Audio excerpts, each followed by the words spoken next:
آپ معاشرے میں اسے کیا کہتے ہیں؟ بڑا باتونی ہے لیکن کرتا ایویں چھڑتا رہنا، ایسے پلے کچھ نہیں۔ نبی علیہ السلام آئے، آپ کی آمد سے پہلے معاشرے کی حالت کیا تھی؟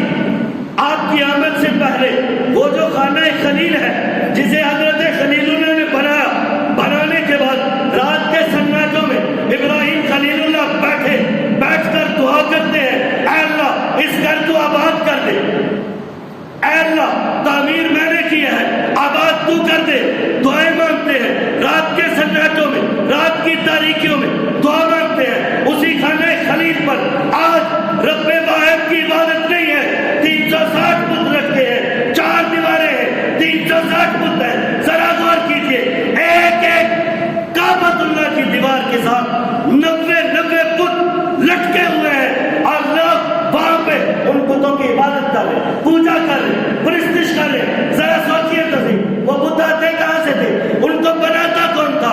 کوئی لوگ بت بناتے بھی تھے، ان کے ڈیزائن بھی کرتے تھے، ان کی رنگ سازی بھی کرتے تھے، ان کا کاروبار بھی کرتے تھے، ان کو فروخت بھی کرتے تھے، ان کو خریدتے بھی تھے۔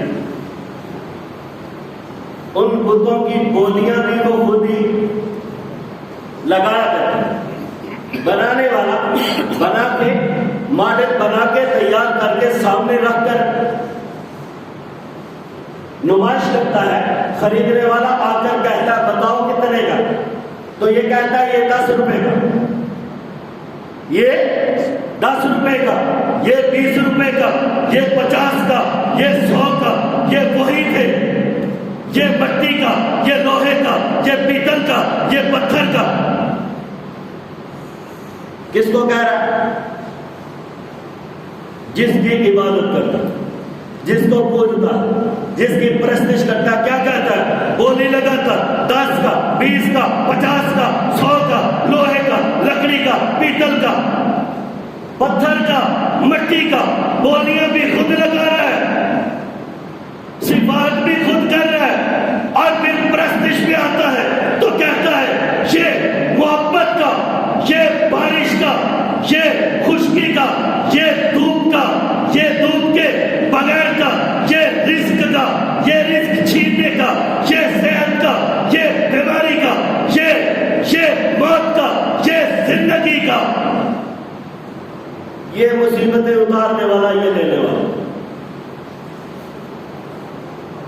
خدا بھی خود بنائے، لٹکائے بھی خود، پرستش بھی خود کی، ان کی بولیاں بھی خود لگائی، لگانے کے بعد ان کی صفات بھی بیان کر رہے کہ یہ اس کام کا، جو ابراہیم کا والد بناتا ہے نا وہ رزق دیتا ہے،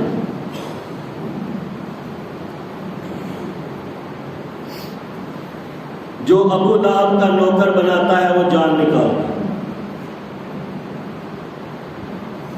عجیب عجیب چیزیں قوم کے سامنے پیش کی، خدا بنایا بھی خود، بولی لگائی بھی خود، صفات بتائی بھی خود، عبادت کی بھی خود، اور خانہ خلیل کو ان بتوں سے بنا بھی خود، پرستش پر بھی قوم کو لگایا خود۔ رب نے اپنا محبوب بیچ کر کہا لقد من اللہ، مومنوں میں نے تم پر احسان کیا۔ پروردگار عالم کیا احسان کیا؟ میں نے تمہاری پیشانی کو، میں نے تمہاری غیرت کو، تمہاری جرت کو، تمہاری حمیت کو در در جھکنے سے بچا کر ایک در کے اوپر لا کے کھڑا کر دیا۔ پہلے عبادت کئی معبودوں کی تھی، آج عبادت ایک معبود کی ہے۔ پہلے پرستش کئی معبودوں کی تھی، آج ایک کی ہے۔ پہلے پوجا کئی معبودوں کی تھی، آج ایک کی ہے۔ پہلے مشکل کشا کئی تھے، آج ایک ہے۔ پہلے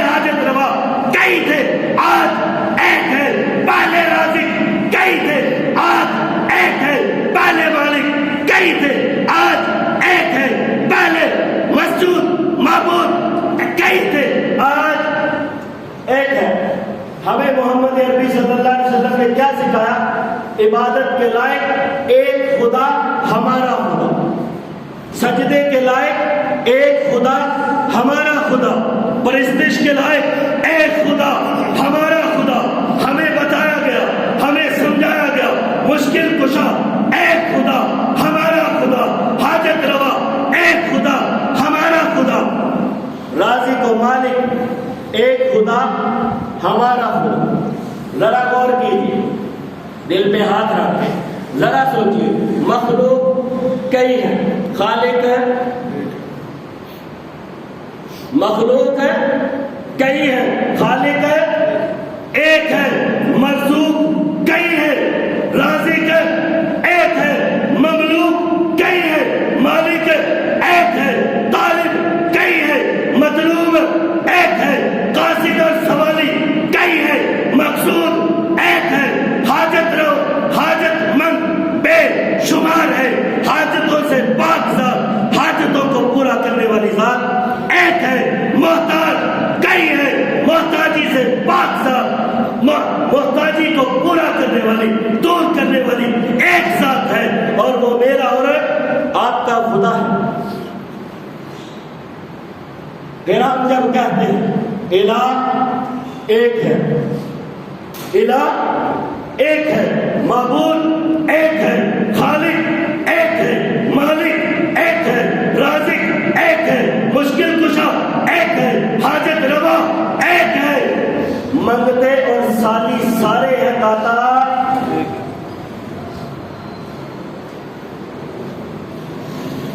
ایک واقعہ سناتا ہوں تاکہ بات مزید سمجھ آئے.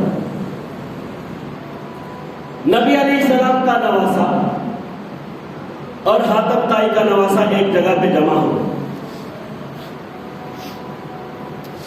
حاتم طائی کے نواسے نے اپنے نانا کی تعریف کرنا شروع کر دی، وہ سخی، وہ سخی، وہ سخی، وہ سخی، وہ سخی، وہ یہ کرتا ہے، وہ کرتا ہے، وہ کرتا ہے، وہ کرتا ہے.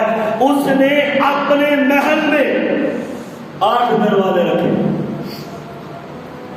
میری بات کو سمجھنا ہے بس.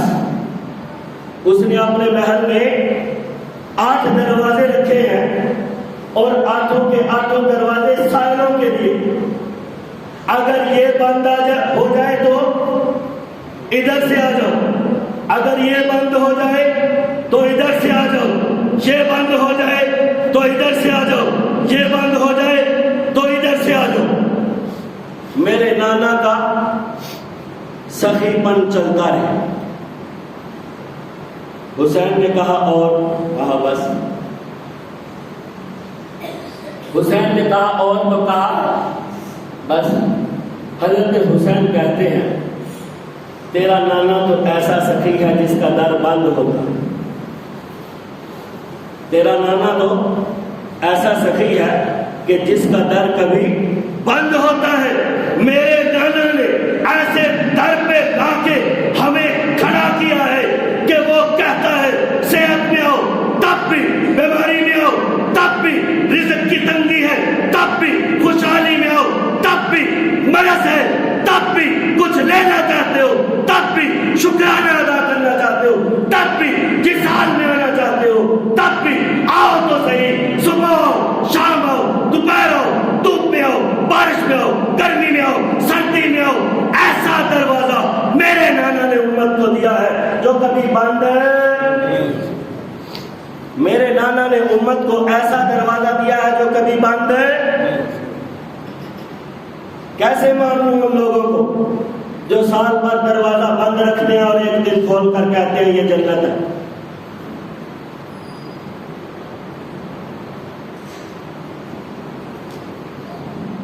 کیسے جنت کا دروازہ بند ہوتا ہے؟ خدا کی قسم جاؤ سعودی عرب، مدینہ منورہ جاؤ، مسجد نبوی پہنچو، پیغمبر کے روزے اور منبر کے درمیان انہوں نے نشان لگا رکھا ہے کہ یہ ریاض الجنہ ہے. پہنچو تو صحیح جنت میں، جا کے نفل تو پڑھو وہاں پہ. وہ جنت ہے، وہ دنیا میں جنت ہے. وہاں پہ جاؤ، جا کے بیٹھو، عبادت کرو، تمہیں پتا چلے گا جنت ایسی نہیں ہے جو سال میں ایک مرتبہ کھلتی ہے اور پورا سال بند ہوتی ہے، اور کھلتی بھی مجاور کی مرضی سے ہے، مجاور کی مرضی کے بغیر کھل نہیں سکتی۔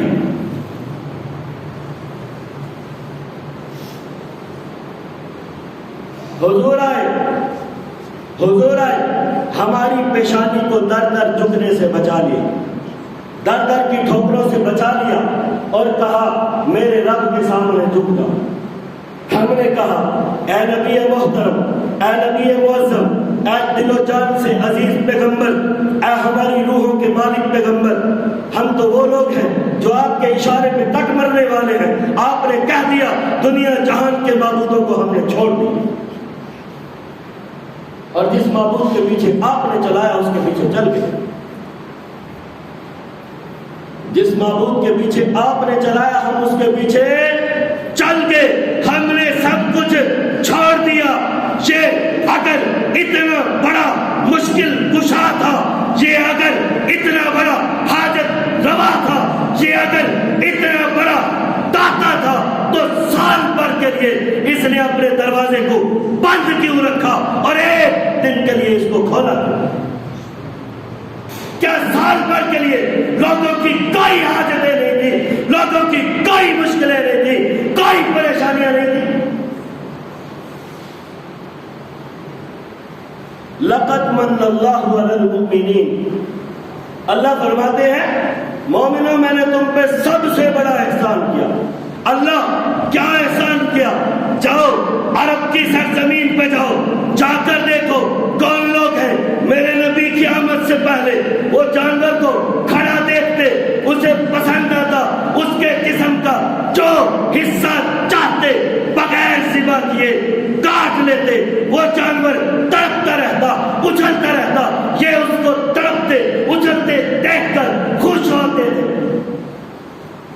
جب میرا اور آپ کا نبی آیا، جب میں نے اپنا محبوب تمہارے حوالے کیا، اس نے مکہ کی دھرتی پہ قدم رکھا، رکھنے کے بعد کہا او میرے ماننے والوں، او میرے ماننے والوں، ذرا سنو، آج کے بعد جانور کے ساتھ ایسا سلوک نہیں کرنا۔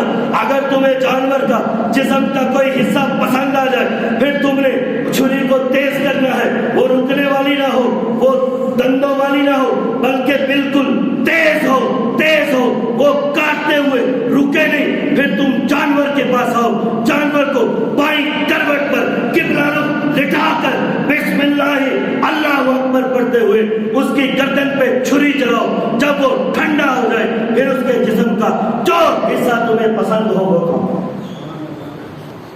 لقد من اللہ علی المؤمنین، مومنوں میں نے تم پہ بڑا احسان کیا۔ اللہ کیا احسان کیا؟ کہا عرب کی دھرتی پہ جاؤ، عرب کی دھرتی پہ جاؤ، جا کے ماں کو دیکھو، ماں کا کیا حال تھا، ماں کا کیا حال تھا، ماں کی کیسی نہ قدری نہ شکری تھی۔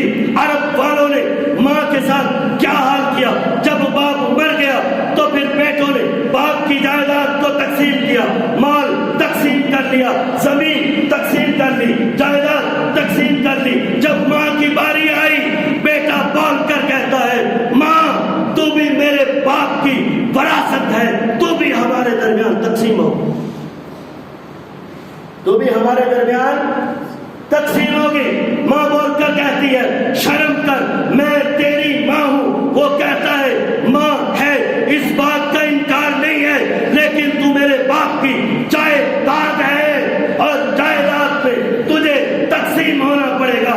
ہم بیٹوں کے درمیان، اور کتابوں میں لکھا ہے ایک ایک ماں کے ساتھ 5 بیٹے زنا کیا کرتے تھے۔ لقد من اللہ علی المؤمنین،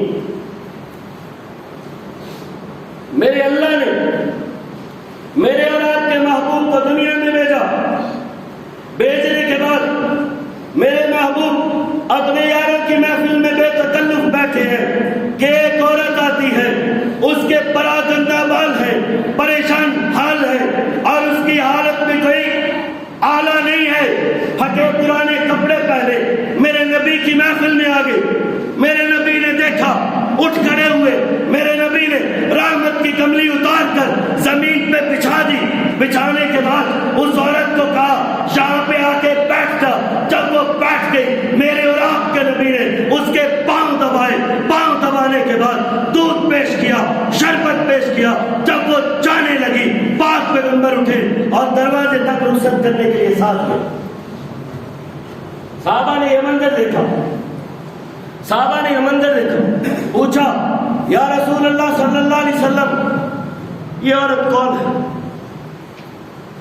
یہ عورت کون ہے جس کے استقبال کے لیے رحمتوں والا نبی اٹھتا ہے, جس کے استقبال کے لیے رحمتوں والے نبی کی کملی بچتی ہے, جس کے لیے رحمتوں والا نبی دودھ لے کر آتا ہے, جس کو رخصت کرنے کے لیے رحمتوں والا نبی دروازے تک جاتا ہے. پاک پیغمبر نے فرمایا او میرے صحابہ ذرا سنو تو صحیح, یہ میری رضائی ماں حلیمہ دائی. لقد من اللہ علی المؤمنین, اللہ فرماتے ہیں مومنوں میں نے تم پہ بہت بڑا احسان کیا. اللہ کیا احسان کیا؟ اللہ کیا احسان کیا؟ اللہ نے کہا ذرا عرب کے معاشرے میں جاؤ, جا کر دیکھو تو صحیح میرے نبی کے, میرے محبوب کے, میرے یار کے آنے سے پہلے بہن کی کیا حالت. ہم عرب کے معاشرے میں پہنچے, جا کے بہن کی زندگی کو دیکھا تو بھائی کہتا ہے تو ہماری بہن اس وقت تک ہے, تو اس گھر کا فرض اس وقت تک ہے جب تک تیرا نکاح نہیں ہوا. جس دن تیرا نکاح ہو گیا ہم سے نسبت کٹ گئی, تو اگلے گھر کی ہو کے رہ گئی. تیری نسبت بھی ان سے ہے, تیرا تعلق بھی ان سے ہے, اب تو اس گھر کا فرض شمار ہے, اس گھر کا فرض شمار نہیں ہوتی. تو میں کون ہوں؟ کہا جب تو اس گھر کا فرض شمار نہیں ہے تو جائیداد میں بھی تیرا حصہ نہیں, جائیداد میں بھی تیرا حصہ.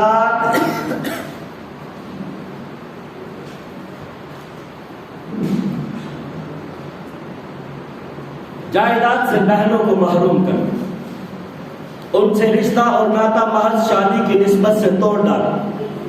لقد من اللہ علی المؤمنین, رحمتوں والے نبی آ گئے, رحمتوں والے نبی آ گئے. ایک وقت تھا کہ جب پاک پیغمبر ایک نوجوان لڑکی کے کندھوں پہ کھیلا کرتے تھے, اس کے ساتھ بکریاں چرانے جایا کرتے تھے. غزوہ طائف آ گیا. طائف کے میدان میں ایک لوگ قیدی ہو کر آئے, 300 کے قریب قیدی آئے. ان میں ایک عورت بھی تھی, اس عورت کے سر پہ چادر نہیں تھی, ہاتھوں میں کڑیاں تھی. وہ پوچھنے لگی او گرفتار کرنے والوں, زنجیروں میں جکڑنے والوں, ہمیں لے کر کہاں جا رہے ہو؟ وہ کہنے لگے اپنے پیغمبر محمد عربی صلی اللہ علیہ وسلم کے دربار میں تم لوگوں کو پیش کیا جائے گا, جو وہ فیصلہ کریں گے ہمیں منظور ہے, ویسا ہی تمہارے ساتھ سلوک کیا جائے گا.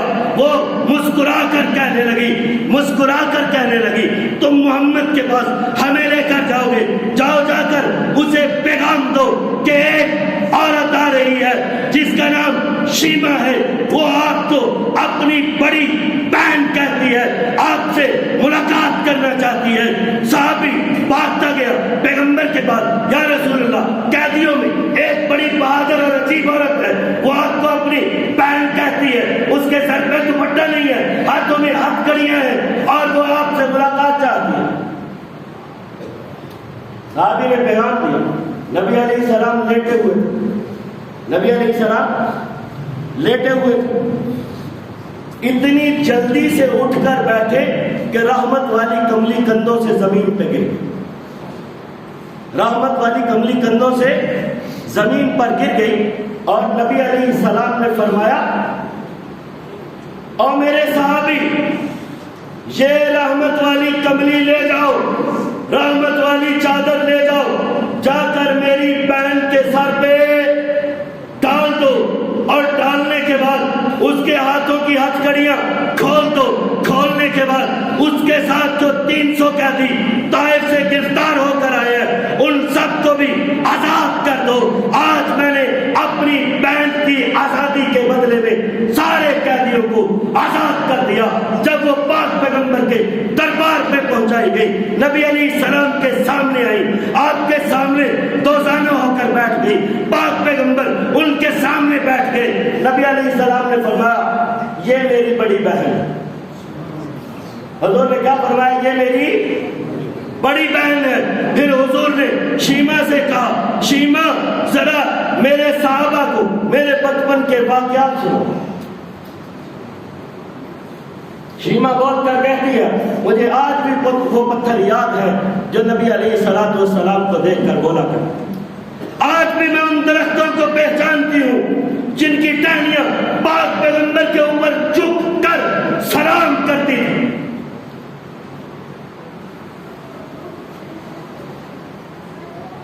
نبی علیہ السلام لقد من اللہ علی المؤمنین، اللہ فرماتے ہیں مومنوں میں نے تم پہ بہت بڑا احسان کیا، میں نے تم پر بہت بڑا احسان کیا۔ یا رسول اللہ کیسا احسان؟ کہا عرب کے معاشرے میں جاؤ، جا کر بیوی کی حالت پوچھو، عرب کے معاشرے میں جاؤ، جا کر بیوی کی حالت پوچھو، بیوی کو پاؤں کی جوتی سے زیادہ کچھ نہیں سمجھا۔ لوگ بیوی کی جنس پر تحقیق کیا کرتے تھے، یہ انسان کی جنس بھی ہے کہ نہیں ہے۔ آج بھی دنیا کے مذاہب میں موجود ہے کہ انہوں نے عورت کی جنس پہ تحقیق کی ہے کہ یہ انسان کی جنس ہے یا کوئی اور جنس ہے۔ لقد من اللہ علی المؤمنین، یہ جو بیوی کو عزت ملی ہے، یہ جو بیوی کو آبگینہ کہا ہے، یہ جو بیوی کو نگینہ کہا ہے، یہ جو بیوی کو شیشہ کہا ہے، یہ جو بیوی کے ساتھ رسول اللہ نے رفقا بالقوارب، محبت سے پیش آیا کرو، اس کے ساتھ محبت کیا کرو، اس کے ساتھ دل بری کیا کرو، یہ جو پاک پیغمبر نے مختلف مواقع پہ فرمایا ہے، یہ اسلام نے بیوی کو عزت دی ہے۔ لقد من اللہ علی المؤمنین، اللہ نے تم مومنوں پر بڑا احسان کیا۔ ذرا سنیے اللہ کیسے کہا۔ ایک مرتبہ پاک پیغمبر صلی اللہ علیہ وسلم نے حضرت خدیجہ الکبریٰ کا ذکر کیا، حضرت خدیجہ الکبریٰ کا ذکر کیا۔ اما عائشہ نے فرمایا یا رسول اللہ صلی اللہ علیہ وسلم وہ دنیا سے جا چکی، ان کی عمر 65 سال ہو چکی، میں جوان ہوں، میرے پاس حسن و شباب ہے، میرے پاس خوبیاں ہیں، میں اللہ کی پسند اور محبوبہ ہوں، میں آپ کی پسند اور آپ کی محبوبہ ہوں۔ میرے ہوتے ہوئے آپ ایک 65 سالہ بڑھیا کا ذکر کر رہے ہیں، اس کو یاد کر رہے ہیں۔ نبی علیہ السلام کی آنکھوں سے آنسو نکل آئے، نبی علیہ السلام کی آنکھوں سے آنسو نکل آئے۔ فرمایا عائشہ تیری خوبیاں الگ بات ہے، تیرا حسن و شباب الگ ہے، تیری جوانی الگ ہے، تیرا کمال الگ ہے، لیکن میں خدیجہ کو کیسے بھول جاؤں؟ آج گھر سے نکلتا ہوں، صحابہ کرام مجھے سلام کرتے ہیں، عزت دیتے ہیں، مرتبہ اور مقام دیتے ہیں۔ جب تیرے گھر واپس لوٹتا ہوں دنیا تحائف بیچتی ہے اور میرا گھر بھر جاتا ہے، میں خدیجہ کو کیسے بھول جاؤں؟ جب اس کے گھر سے نکلتا تھا لوگ مجھے پتھر مارتے، مجھے مجنون کہتے، مجھے دیوانہ کہتے، مجھے شاعر جادوگر کہتے، میرے پیچھے ہمارا نوجوان لگا لیتے۔ میں زخمی حالت میں جب گھر پہنچتا تھا وہ خدیجہ ہی تھی جو اپنے سر سے دوپٹہ اٹھا کر اس کی پٹیاں کاٹ کاٹ کر میرے زخموں پہ باندھا کرتی تھی، اور تو کہتی ہے میں خدیجہ کو بھول جاؤں؟ لقد من اللہ علی المؤمنین، اللہ فرماتے ہیں مومنوں میں نے تم پہ بہت بڑا احسان کیا۔ اللہ کیسے؟ کہا جاؤ عرب کی دھرتی پہ جا کر پوچھو تو صحیح بیٹی کیسی ہوتی تھی، بیٹی سے پوچھو تو صحیح تجھے کیا ملا ہے، بیٹی سے پوچھو تو صحیح کیا ملا ہے، کیا ملا ہے۔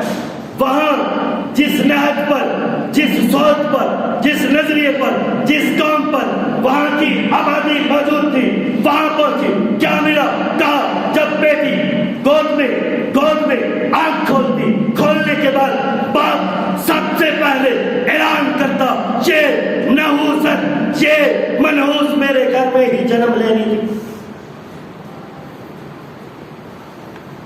باپ اس کی طرف دیکھتا نہیں، کہتا یہ ایسی منحوس ہے جو میرے گھر کے مال و جائیداد کو کاٹ کر دوسرے کے گھر لے کے جائے۔ اعلان کیا جاتا، بیٹی کی طرف باپ دیکھتا نہیں، اسے پیار نہیں کرتا، اس سے محبت نہیں کرتا، قریب نہیں آنے دیتا۔ جب وہ باپ کے ساتھ کھیلنے کودنے اچھلنے کے قابل ہو جاتی، باپ اس کو گھر سے باہر لے کر جاتا اور اپنے ہاتھ کے ساتھ اس کو شامل کر کے اسی کی موت کا سامان کرتے ہوئے زمین میں اسی سے گڑھا کھدوا کر اسی میں ڈال کر مٹی ڈال دیتا۔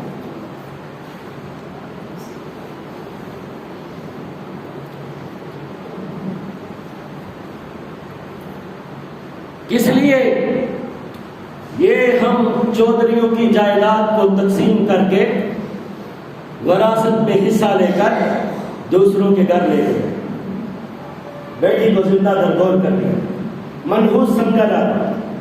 میرے نبی نے فرمایا بیٹی رحمت ہوتی، میرے نبی نے فرمایا بیٹی رحمت ہوتی ہے اور رحمت سے منہ نہ موڑا۔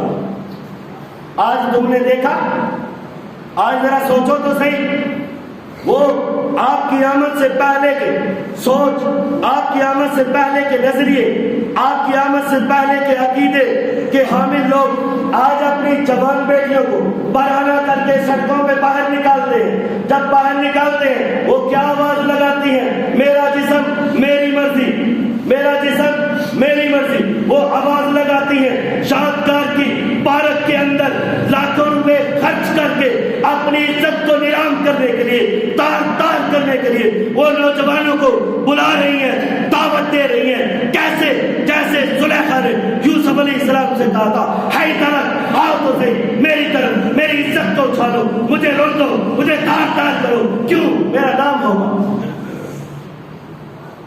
میرا نام ہوگا۔ یہ کون بیٹی ہے؟ یہ کون بیٹی ہے؟ ذرا غور کیجیے، یہ کون بیٹی ہے جس کے سر پر میرے اور آپ کے نبی نے ہاتھ رکھا، جس کی زندگی میرے نبی نے بخشی، جس کو رحمت میرے نبی نے کہا آج یہ منحوس بن کے، آج یہ منحوس بن کے سڑکوں کے اوپر اپنی عزت کو تار تار کر رہی ہے، آج یہ منحوس ہوئی ہے۔